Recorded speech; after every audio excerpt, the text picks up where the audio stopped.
할렐루야, 감사합니다. 오늘 계속해서 죽음에 이르는 죄 시리즈 설교 이어가고 있습니다. 오늘 벌써 세 번째 시간입니다. 오늘 시기에 대해서 살펴보도록 하겠습니다. 우리는 예수 믿으면서 사실 복을 받고 행복하기를 다 원하며 살고 있는 줄로 믿습니다. 하지만 그것을 가로막는 원수가 있습니다. 그것이 바로 죄라고 하는 것입니다. 지난주에 우리가 교만에 대해서 살펴봤습니다. 교만이 뭐냐? 나를 하나님 자리에 두는 것이다. 그래서 이 교만이라고 하는 이 죄가 가장 깊은 죄의 뿌리에 속한다라고 하는 것을 살펴보았습니다. 그리고 오늘은 그 교만이 맺는 교만을 통해서 나오는 가장 은밀하고 가장 강력한 파괴적인 그런 열매가 하나 있다. 그게 뭐냐? 시기라는 것입니다. 시기와 질투. 오늘 시기와 질투의 죄에 대해서 살펴보려고 합니다. 잠언 14장, 잠언 14장 말씀에 보면요, 이렇게 말씀합니다. 평온한 마음은 육신의 생명이나 시기는 뼈를 썩게 한다. 시기가 뼈를 썩게 한다. 이렇게 얘기를 합니다. 시기는 우선 우리의 내면을 좀먹습니다. 그리고 관계를 파괴하고 그리고 우리 자신의 인생 자체를 비참하게 만드는 그런 무서운 죄다. 이렇게 생각할 수 있습니다. 뼈를 썩게 한다. 오늘 경고하고 있습니다. 어떤 왕이 욕심 많은 사람과 또 시기심 많은 사람을 세워놓고 소원을 빌라고 얘기했습니다. 한 가지 소원을 들어주고 한 사람에게는 한 가지 소원을 들어주고 옆 사람에게는 2배로 들어주겠다. 이렇게 말했습니다. 그랬더니 욕심 많은 사람이 고민을 합니다. 고민을 하면서 옆 사람이 2배를 가질까봐 말을 못해요. 말을 하지 못합니다. 욕심이 너무 많으니까 그 사람이 더 많이 갖는 것은 못 보겠다는 거죠. 그때 시기심 많은 사람이 이렇게 말합니다. 왕이시여, 저의 왼쪽 눈을 뽑아 주십시오. 자신의 한쪽 눈이 뽑히면 옆 사람은 양쪽 눈이 뽑힐 것이라고 하는 그런 계산을 하고 그렇게 소원을 빌었다고 합니다. 이게 바로 시기심입니다. 시기심의 본질입니다. 시기, 질투라고 하는 것은요, 굉장히 무섭습니다. 굉장히 무섭다. 성경이 말하고 있습니다. 근데 약간 시기와 질투는 약간 좀 본성적으로 좀 구분할 수 있다. 구분한다.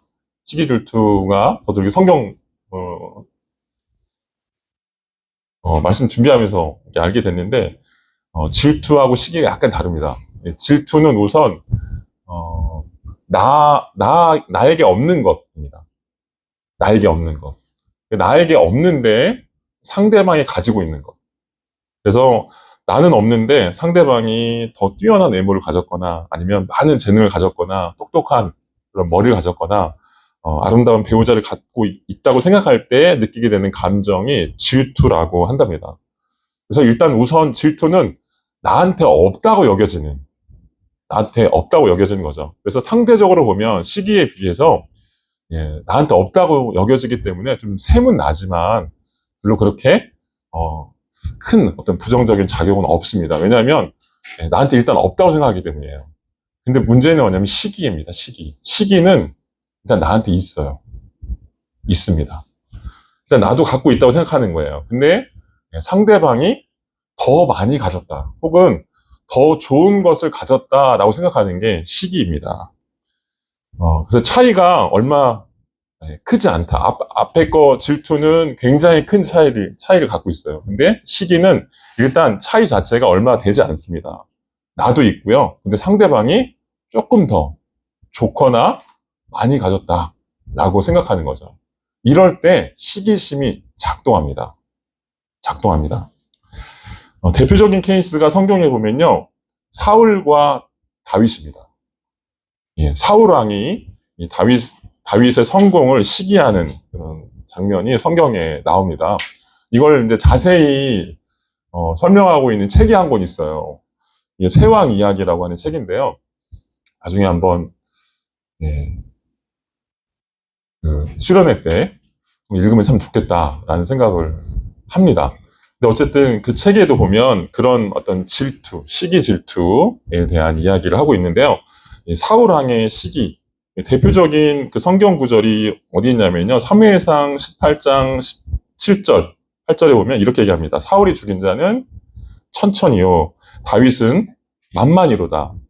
이렇게 다윗을 찾아보면서 사람들이 그렇게 외치니까요. 사울이 그 얘기를 듣고 뭐라고 생각하냐면 다윗에게는 만만을 돌리고 내게는 천천이라고 천천만 돌리니 이제 그가 얻을 것이 나라밖에 더 있겠냐 이렇게 생각하면서 두려워하고 시기합니다.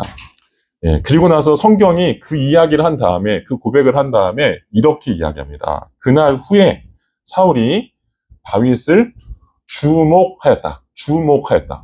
여기 주목하였다라고 하는 뜻이 뭐냐면요.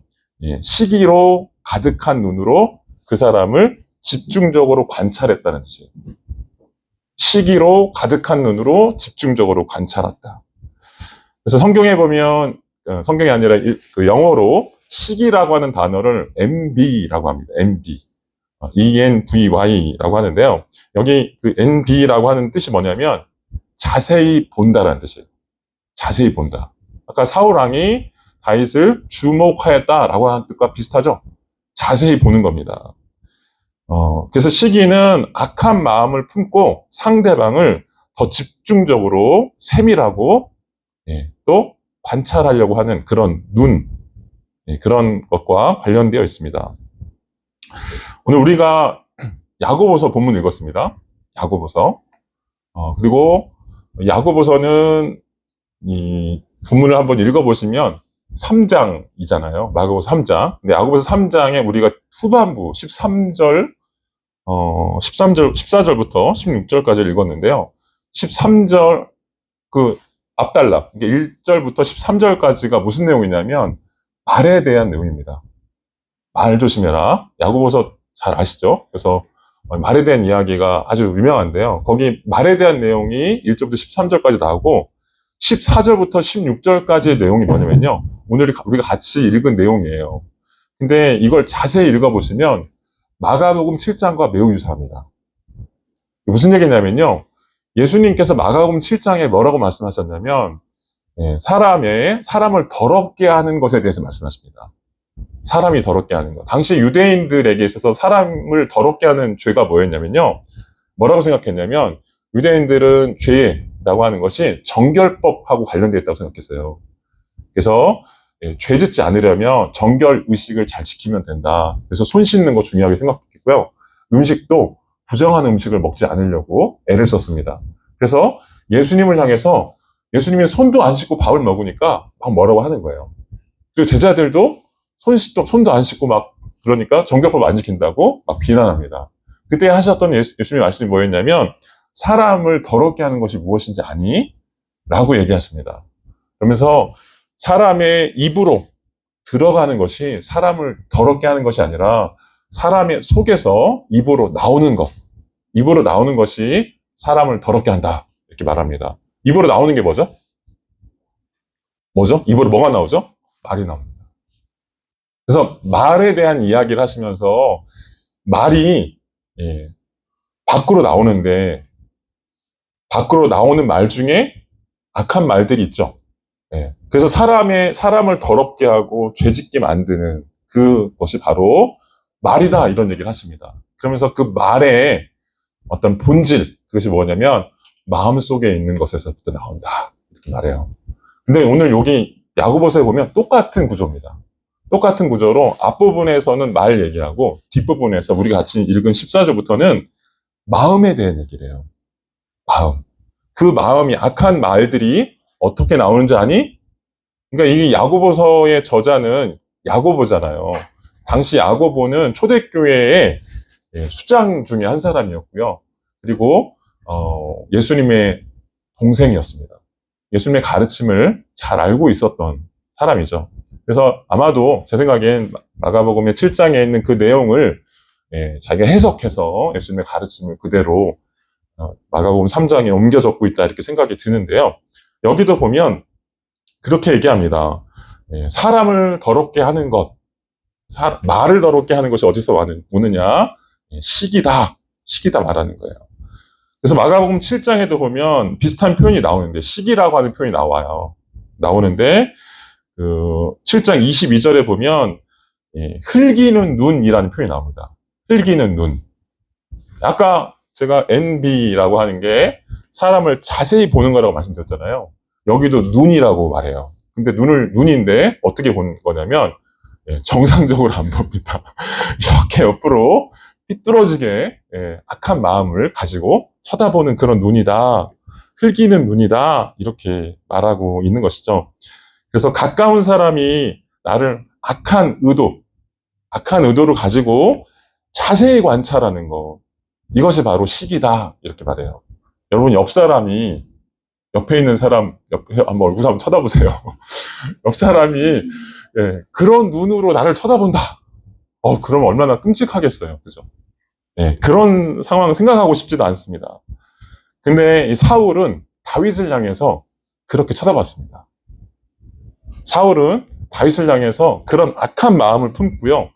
그리고 그런 마음들을 자신 안에서 품으면서 결국 그 영혼이 이것은 다 뭐냐면요. 예수님께서 말씀하신 내용 중에 이게 죄라고 말하는 게 뭐냐면 이게 누구로부터 왔다는 거예요. 사단으로부터 왔다는 거예요.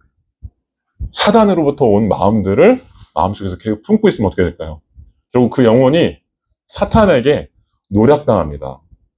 노략당하고 결국 비참한 세월을 맞게 되는 것이죠. 사울의 인생이 사실 그런 비참한 인생을 보여주고 있어요. 그리고 그 중요한 어떤 마음에 작동했던 원리가 무엇이었냐? 시기였다. 성경이 말하고 있는 것이죠.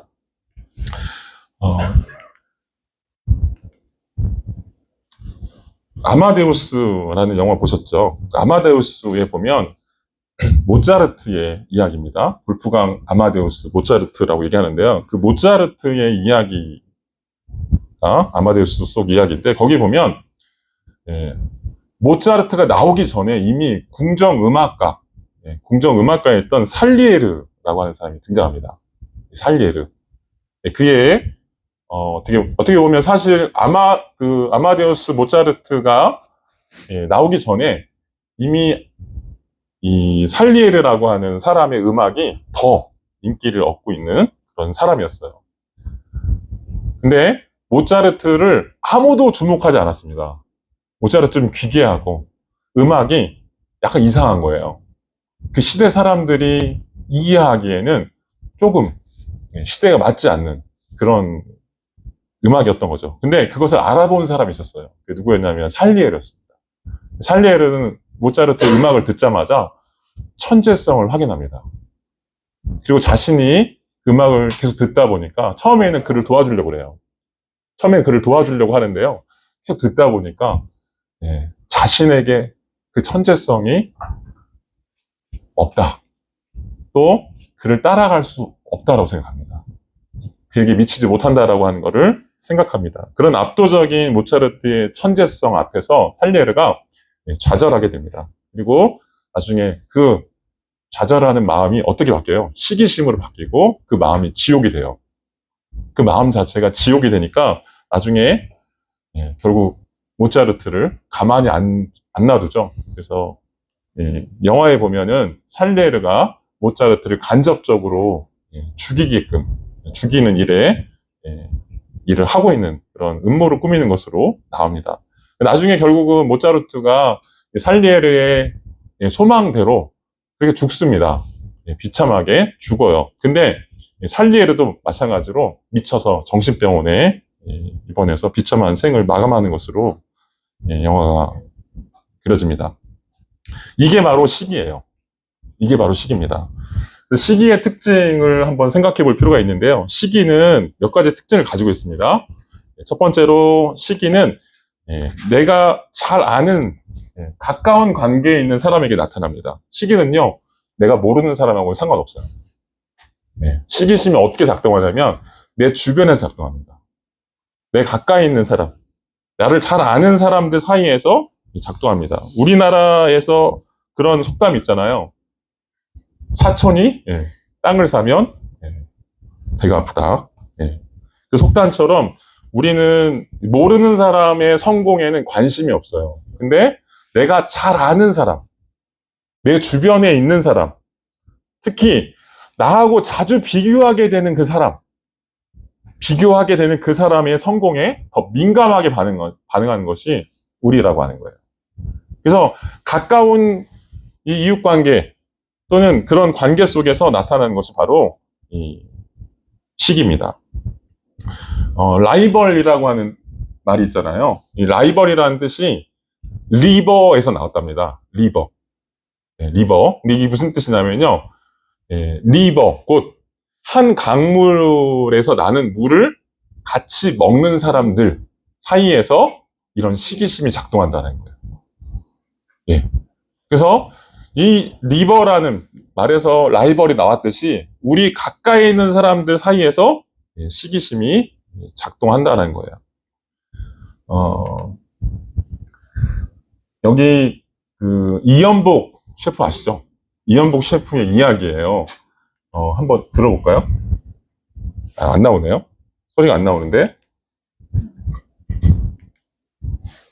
설명을 드리면, 이연복 셰프가 어느 날 갑자기 모르던 사람이었잖아요. 근데 갑자기 매스컴을 타고 막 사람들에게 인기를 얻게 된 거예요. 막 인기를 얻게 되니까, 예, 너무 갑자기 막 스타가 돼버렸잖아요. 그래서 어느 날 그런 상황에서, 예, 어서 오십시오. 네. 네, 그런 상황에서 이제 그 동창회에 나간 거예요. 동창회. 다 고등학교 동창들 다 모여있는 그런 상황에서 동창회에 나갔는데 그 동창회 이렇게 얘기를 하다가 누가 오늘 이 술값을 낼 것인가 뭐 이렇게 얘기를 하게 된 거예요. 근데 그 얘기를 하게 되는 상황에서 아무도 대답을 안 하는 거죠. 아무도 대답을 안 하는 거죠. 그러면서 미루고 있는 그런 상황에서 이연복 셰프가 내가 낼게 하고 이제 그렇게 얘기를 하는 상황인데 이 상황에 대해서 아무도 고맙다는 얘기도 안 하고요. 그리고 나중에 결국은 그 문제 가지고 이연복 셰프하고 거기서 동창들 사이에서 피 터지게 싸우는, 치고받고 싸웠다는 그런 얘기를 합니다. 그래서 가까운 사이에서 이런 시기가 이렇게 작동하는 그런 얘기를 아까 영상에서 말하고 있는데요. 이 시기심은요, 가까운 사이에서 등장합니다. 주로 어떤 사람들이 아까 동창이라고 말씀드렸지만 동창뿐만 아니라 직장 동료들이요. 내가 생활하고 있는 그 동료들 사이에서 이게 시기심이 작동합니다. 또 우리로 따지면 교인들 사이에서요. 교인들 사이에서 작동합니다. 조금 더 세분화하면요, 교회 안에도 그룹들이 있어요. 그 가까운 그룹들 안에서 생겨납니다. 목회자는요, 목회자들 사이에서 이 시기심이 작동해요. 예전에 제 교회에서 큰 교회도 있어보고 작은 교회도 있어보고 했는데 작은 교회는 목사님하고 뭐 담임 목사 한 분 계시고 제가 또 부교육자일 때 성기고 그럴 때는 별로 큰 문제가 없어요. 이렇게 다 나눠져 있으니까요. 근데 큰 교회 가면요, 담임 목사 한 분 계시고 그리고 밑으로 그 목사들이 쫙 이렇게 있어요. 그럼 거기서 어떤 일이 벌어질까요? 서로 악의 다툼이 장난이 아닙니다. 그런 걸 생각할 때 이게 목사님들 맞나? 목사님들 맞나? 하는 생각이 들 만큼 그런 일들이 벌어지더라는 거죠. 왜냐? 라이벌 관계로 느끼는 거예요. 시기심이 작동하게끔 내버려 두는 겁니다. 근데 이게 어디서 왔다는 거예요? 사탄이 준 거예요. 교만한 마음에서 준 겁니다. 두 번째 시기의 특징은 뭐냐면 듣기 싫은 죄입니다. 들키기 싫은 죄입니다. 들키기 싫은 거. 교만하고 탐욕은 좀 약간 달라요. 교만과 탐욕은 은근히 자기를 자랑합니다. 자기가 가진 것, 자기를 높이려고 해요. 그러다 보니까 자기를 내세우거나 자랑하려고 하는 속성이 있습니다. 그런데 시기심은 다릅니다. 시기심은요, 자기가 시기가 있다라고 하는 거를 감춥니다. 감춥니다. 드러내지 않습니다. 들키지 않으려고 합니다.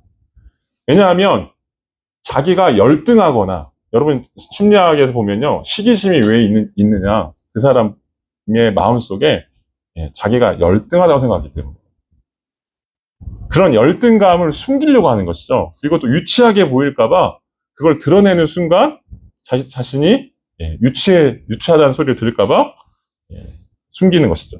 그래서 이 시기심은요, 굉장히 은밀하게 작동합니다. 은밀하게 작동합니다. 여러분 친구 중에서 그런 경우 있죠? 야, 걔가 나한테 그럴 줄 몰랐어. 갑자기 뒤통수 치는 친구가 있어요. 왜 그래요? 은밀하게 작동이 돼요. 어느 날 나도 모르게 뒤통수 한 대 맞고 다시 보게 되죠.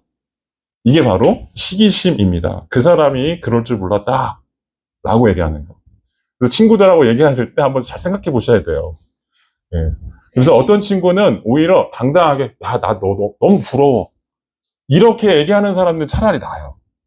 감추지 않으니까요. 근데 그렇게 얘기 안 하고 시기심은 은밀하게 작동한다. 세 번째로 시기라고 하는 것은 극도로 파괴적인 성격을 갖고 있습니다. 파괴적입니다. 탐욕, 사람이 욕심이 있잖아요. 욕심이라고 하는 것은 보통 욕심의 문제를 해결하려면 그 사람은 상대방보다 더 많이 가지려고 그래요. 그죠? 더 많이 가지려고 하죠. 그래서 탐욕이라고 하는 것은 내가 저 사람보다 더 많이 갖게 되잖아요. 그러면 해결됩니다. 그러면 어느 정도 이렇게 만족이 찾아와요. 그리고 더 이상 욕심을 좀 안 부리려고 하는 그런 속성이 있어요. 근데 시기는 안 그렇습니다. 이게 시기가 굉장히 무서운 것 같아요. 시기심 자체가 아주 정말 사람을 피말리게 하는 그런 죄 같아요. 근데 이 시기심은 어떻게 나타나냐면 자기가 아무리 많이 가져도 상대방이 잘 지내면 만족하지 않습니다. 내가 아무리 저 사람보다 높은 걸 가지고 있어도 상대방이 괜찮게 살고 있으면 끝까지 가요. 시기심이 멈추지 않습니다. 그래서 이 시기는 어떻게 끝나냐면요, 파멸로 끝납니다. 상대방을 죽여야 돼요. 상대방을 죽여야만 끝난다라고 생각하는 것이죠. 그래서 이 시기 자체는 죽여야 끝나는 싸움이에요. 상대방 자체를 죽여야 끝납니다. 그래서 이런 시기심이라고 하는 것이 어떤 파괴적인 속성을 갖고 있어요. 시기를 갖고 있다라고 하는 것은 기본적으로 파괴적이다라고 하는 걸 생각하셔야 됩니다. 그래서 오늘 성경에도 보면 우리가 아까 처음에 읽었는데요, 시기는 잠언 14장에 보면 시기는 뭐를 상하게 한다고요? 뼈를 상하게 한다. 뼈라고 하는 말이 단순히 육체를 말하는 표현이 아니에요. 인생 전체를 말하는 겁니다.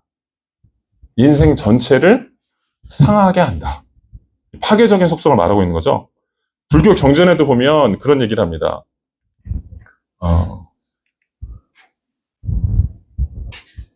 불교 경전에도 이렇게 얘기합니다.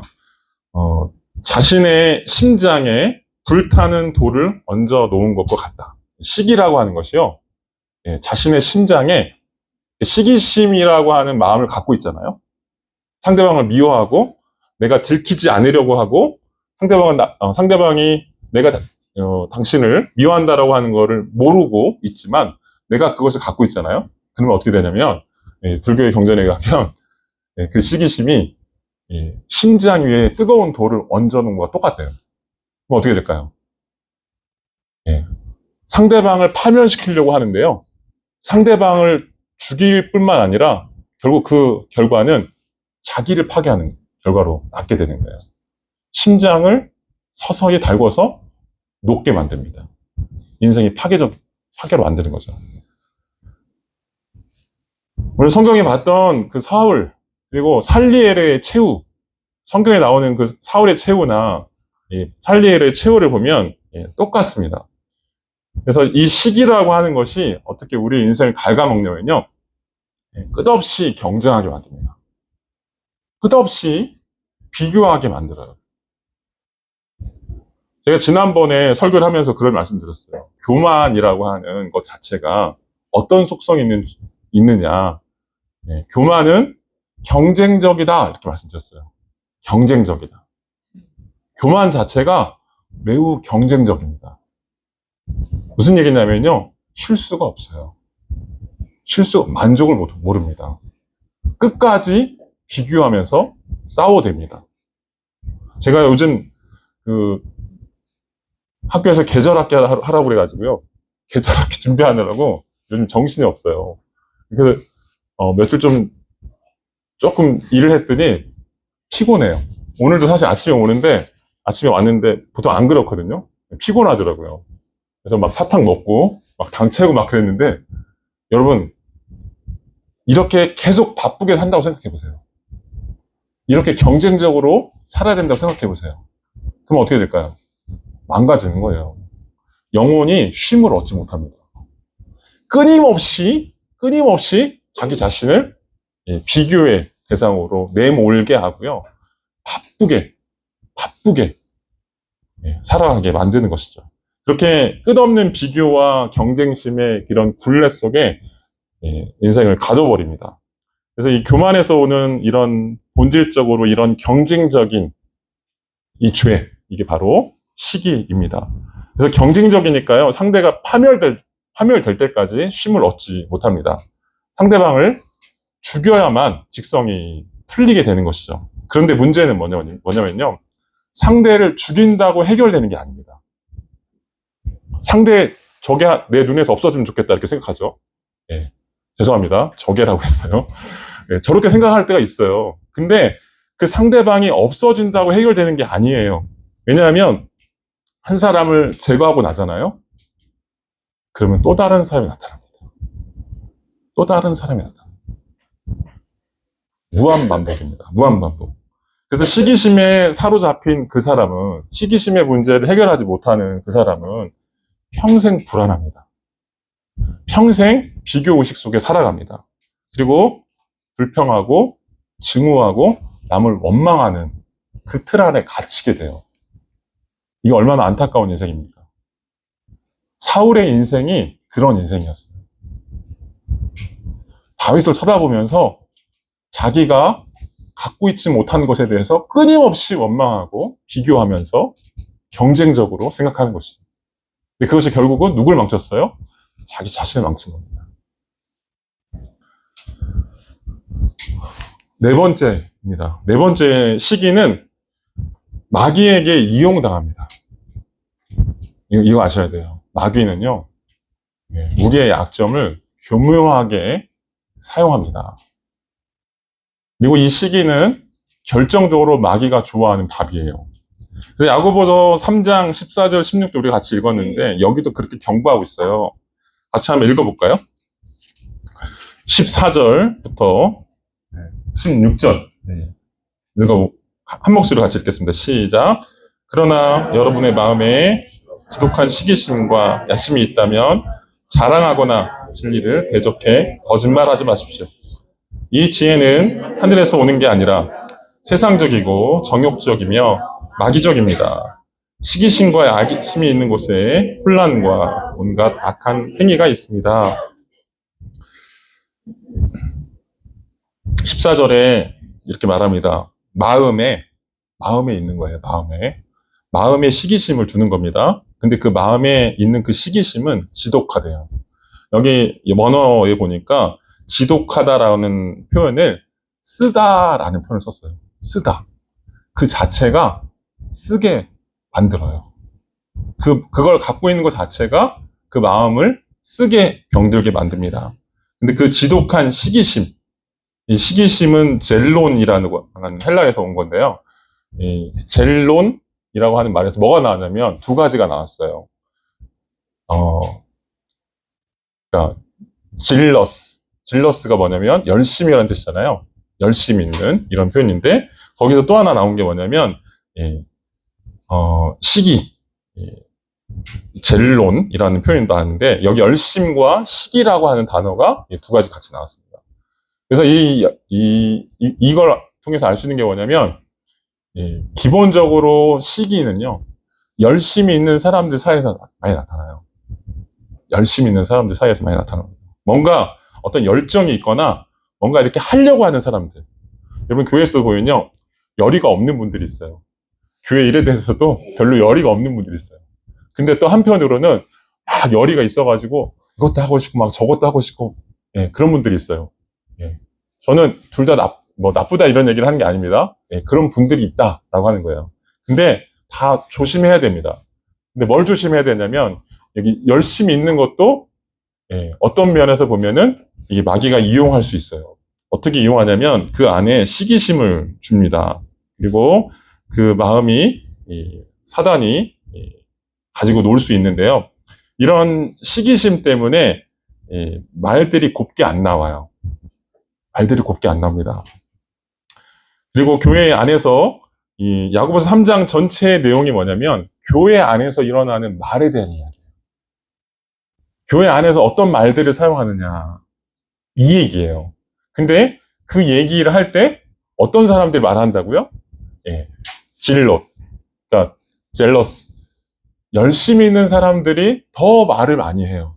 근데 그 마음 안에 시기가 작동할 수 있다라고 하는 거죠.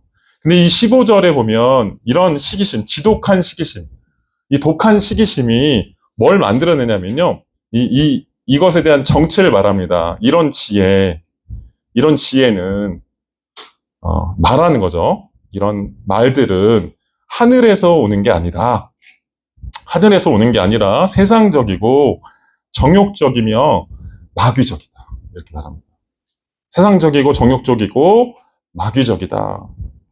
예. 시기심과 이 경정심에서 나오는 모든 아이디어, 생각들, 그리고 말들, 그런 논리에서 나오는 그런 말들은 다 뭘 만들어내요?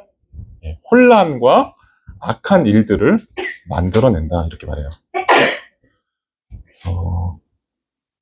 그래서 이런 마음들을 가지고 말하기 시작하잖아요. 교회 안에서 말하기 시작하잖아요. 또는 공동체 안에서 내가 속한 공동체 안에서 말하기 시작하잖아요. 그러면 마귀가 그것을 가지고 돕니다. 마귀가 가지고 돕니다.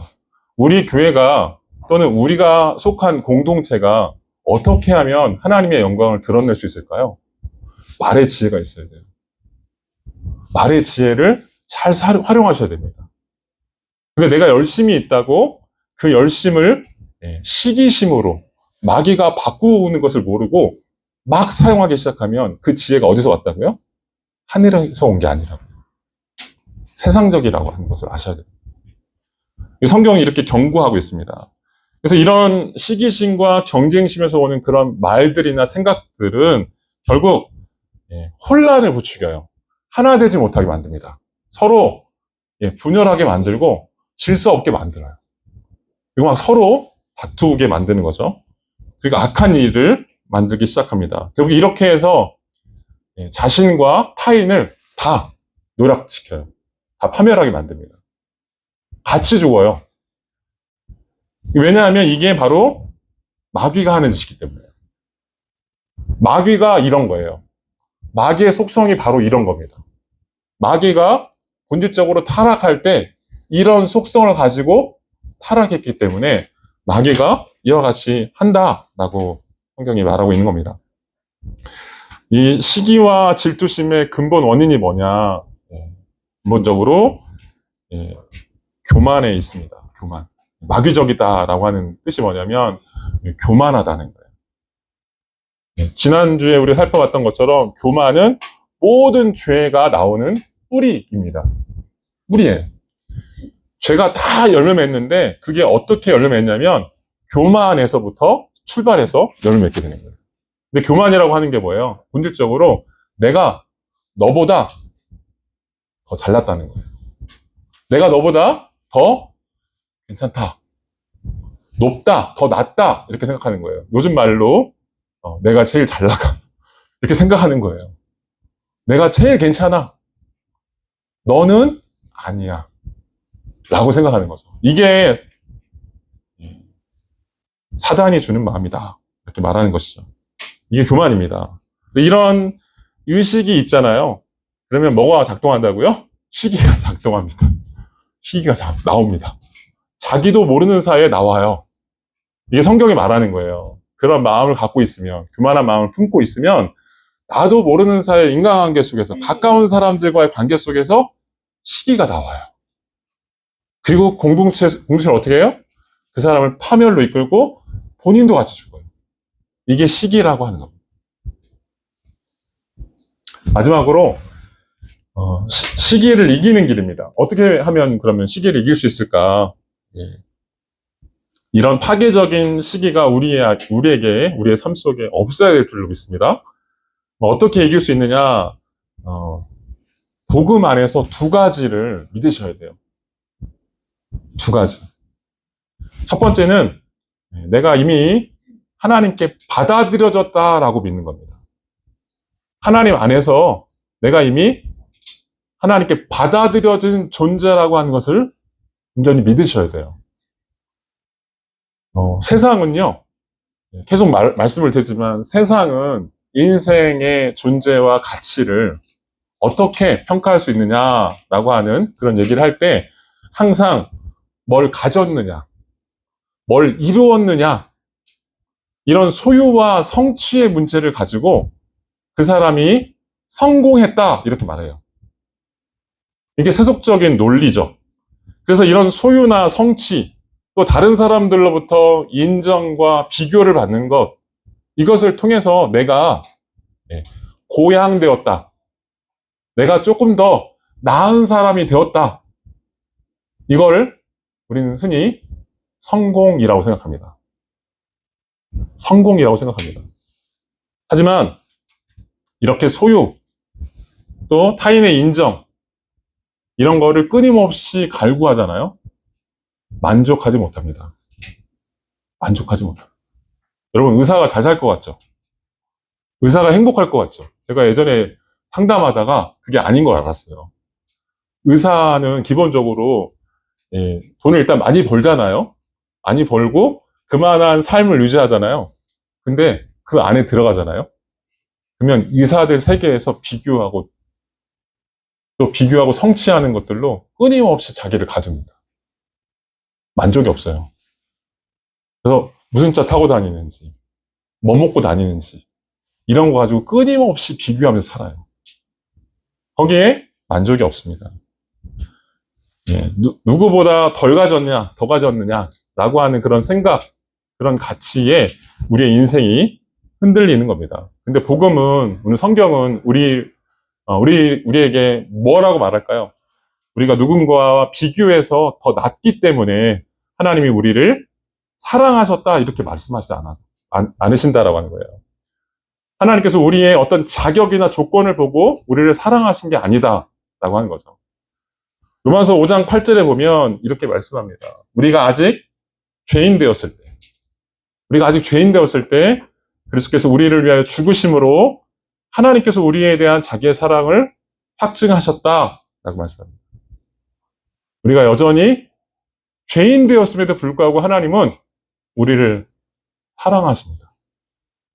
우리를 하나님은 어떻게 생각하시냐면요, 자기의 아들 독생자를 깨트려 죽일 만큼 그렇게 우리를 가치 있는 존재로 하나님 우리를 생각하고 계세요. 여러분, 이 생각을 우리도 믿으셔야 될 줄로 믿습니다. 우리도 이미 하나님 앞에 하나님께서 우리를 그와 같이 사랑하시고 예수 안에서 하나님의 자녀로 부르신 것을 우리가 믿어야 할 줄로 믿습니다. 그것이 성공한 인생이에요. 하나님께 이미 받아들여졌다라는 거예요. 내 어떤 성취나 많이 가졌다, 이게 아니라 이미 하나님께서 나를 그리스도 예수 안에서 나를 사랑하고 계신다. 이미 받아들여진 존재다라고 하는 것이죠. 여러분, 이 진리를 붙잡지 않고서는요, 계속해서 마귀가 우리를 흔듭니다. 내가 뭘 가졌느냐, 뭘 이루었느냐, 이런 소유나 타인의 인정에 목매게 만듭니다. 그래서 그런 것들에 자꾸 휘둘리게 되면 시기심이 우리 안에서 작동하게 되는 것이죠. 그래서 여기서 벗어날 수 있는 유일한 길은 예수님께서 이미 우리를 받아주셨다. 하나님의 복음 안에서 하나님의 자녀로 우리를 불러주셨다. 라고 하는 온전한 믿음 위에 서야 됩니다. 아멘? 제가 복음을 믿고 나 달라진 게 하나 있어요. 제가 예전에 제가 몇 번 여러분들께 설명을 드리긴 했지만 제가 전에는 예수 믿어도요, 목사여도 세속적인 마음으로 살았다니까요. 세속적인 마음을 가지고 이렇게 성공과 성취 또 뭔가를 이루면 하나님 앞에 자격이 있는 존재 또는 사람들 앞에 자격이 있는 존재라고 생각했어요. 그러다 보니까 계속 분주합니다. 뭘 해도 만족이 안 돼요. 계속 뭔가를 해야 될 것 같고 막 누가 뒤에서 쫓아오는 것도 아닌데 걔 쫓아온다 생각이 들어요. 쉬질 못하는 거예요. 그렇게 내모니까 어떻게 될까요? 마음도 망가지고요. 몸도 망가지더라고요. 그래서 나중에 제가 깨달은 게 있어요. 그게 뭐냐면 하나님께서 제가 아무것도 아니라고 하는 걸 하나님 알려주셨어요. 너가 아직도 너가 갖고 있는 소유와 어떤 성취로 너 자신을 평가하려고 하니? 라고 하는 그런 음성을 들려주셨어요. 근데 제가 모든 것을 다 포기하려고 할 때요. 다 포기하려고 할 때. 그 부름 앞에 하나님 앞에 딱 섰을 때요. 할 말이 없더라고요. 할 말이 없더라고요. 할 말이 없고, 이게 하나님의 은혜구나. 이런 게 성경에서 이야기하는 하나님이 나를 사랑하신다라고 하는 것이 바로 이 뜻이구나. 하나님이 자신의 독생자 예수 그리스도를 죽기까지 나를 사랑하셨다라고 하는 뜻이 바로 이 뜻이구나 라고 하는 것을 깨달았어요. 그리고 나니까 무슨 마음이 든 줄 아세요? 이런 마음이 없어졌어요. 남이 잘 되고 못 되고 시기하고 불평하고 하는 마음들이 없어졌어요. 물론 아직도 있습니다. 다 없어진 건 아니에요. 근데 훨씬 더 좋아졌어요. 훨씬 더 좋아진 걸 믿어요. 두 번째, 하나님께서 나에게 같이 읽어볼까요? 두 번째, 시작. 하나님은 나에게 가장 좋은 것을 주신다. 하나님께서 나에게 가장 좋은 것을 주신다라고 믿으셔야 돼요. 여러분의 지금의 인생 속에 지금 하나님께서 주신 그 모든 것들, 내가 마음에 안 들 수도 있어요. 내가 생각할 때 남이 갖고 있는 떡이 더 커 보인다고 저 사람께 더 좋아 보일 수도 있습니다. 근데 우리는 분명히 믿으셔야 됩니다. 복음 안에서 하나님께서 나에게 가장 좋은 것을 주신다. 아멘? 아멘이 작습니다. 할렐루야. 하나님께서 여러분에게 가장 좋은 것을 주신 줄로 믿습니다. 여러분, 하나님의 그릇은 제한되어 있지 않아요. 우리가 생각할 때는 저 사람한테 다 준 것 같아요. 나한테 줄 게 없으면 어떻게 하지? 이렇게 생각할 수 있습니다. 근데 하나님의 그릇은요, 제한이 없어요. 그리고 하나님의 지혜는 인간의 지혜와 다릅니다. 나에게 가장 아름답고 선한 것들을 우리의 인생에 하나님께서 주시는 줄로 믿습니다. 이게 하나님의 풍성이고 하나님의 능력이십니다. 친구가 좋은 배우자 만나잖아요. 친구가 땅을 사잖아요. 친구가 집을 사잖아요. 우리가 경쟁적으로 살다 보니까 경쟁 사회 속에서 막 대한민국이 너무 경쟁적이에요. 헬 조선이라고 얘기하잖아요. 너무 경쟁적이다 보니까 우리 마음속이 다 사단화 돼가지고요. 그런 걸 보면 한숨이 나와요. 일단 한숨이 나오고 괜히 자기가 뭐가 된 것처럼 실패한 것처럼 이렇게 생각이 됩니다. 그래서 진짜로 그 사람을 친구를 칭찬해주고 축복해주고 하는 마음들이 우리 안에서 점점점 사라져가고 있는 게 아닌가라는 생각이 듭니다. 여러분, 친구가 결혼을 잘하고 친구가 좋은 것들을 얻게 되면 어떻게 될까요? 예수 믿는 사람은 어떻게 될까요? 축복해줘야 됩니다. 축복해주는 거예요. 어떻게 축복할 수 있어요? 어떻게 축복할 수 있을까요? 지금 내가 갖고 있는 나에게 주신 그 모든 것이 가장 좋은 것이다. 그 믿음 안에 있을 때 축복할 수 있습니다. 또 하나님께서 좋은 것을 얘기해 두셨다. 내 인생의 주인이 누구라고요? 하나님이심을 믿을 때 축복할 수 있게 되는 줄로 믿습니다. 나의 자녀, 나의 가정, 내 삶, 나의 모든 것이 하나님께서 주신 최고라고 고백할 수 있는 것. 그런 믿음이 있으시기 바랍니다. 그런 믿음이 있을 때 하나님께서 우리 안에 있는 그런 시기심, 우리를 파괴하게 만들고 내 주변에 있는 이웃들을 파괴하게 만드는 그런 시기심에서부터 우리를 자유하게 하실 줄로 믿습니다. 지금부터 이렇게 고백하셔야 돼요. 나에게 주신 모든 것이 최고다. 내 인생 속에 하나님께 주신 모든 것이 최고다. 따라해볼까요? 우리 교회가 최고다. 우리 가정이 최고다. 우리 자녀가 최고다. 내가 갖고 있는 모든 것이 최고다. 이렇게 고백하셔야 돼요. 아멘? 이런 고백이 있을 때 하나님께서 우리를 시기심에서부터 자유하게 하실 줄로, 이기게 하실 줄로 믿습니다. 요한 크리스소스톰 말도 어려운데요. 4세기 교부입니다. 크리스토스톰 말도 어려워요. 4세기 교부. 그러니까 예수님의 제자, 그 다음 세대예요. 예수님의 제자들 그 다음 세대, 4세기니까요. 근데 지금도 유명한 사람이에요. 이 사람 별명이 있습니다. 황금의 입. 설교를 정말 잘했대요. 황금의 입이라고 하는 그런 별명이 있었는데, 이분이 시기에 대해서 이렇게 얘기했습니다. 시기는 우리의 의복을 갉아먹는 그 좀벌레처럼 사람을, 인생을 갉아먹는다. 이렇게 얘기했어요. 다시 얘기하면요, 시기를 품고 있잖아요. 시기가 있잖아요.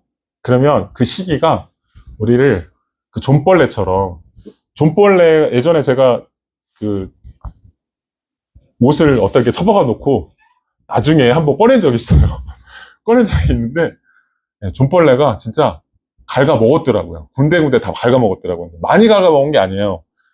군데군데 요만큼씩 갉아 먹었는데, 그걸 보면서 깜짝 놀랐어요. 아, 벌레가 이렇게 갉아 먹는구나. 진짜로. 옷을 갉아 먹는구나. 우리 인생 똑같아요.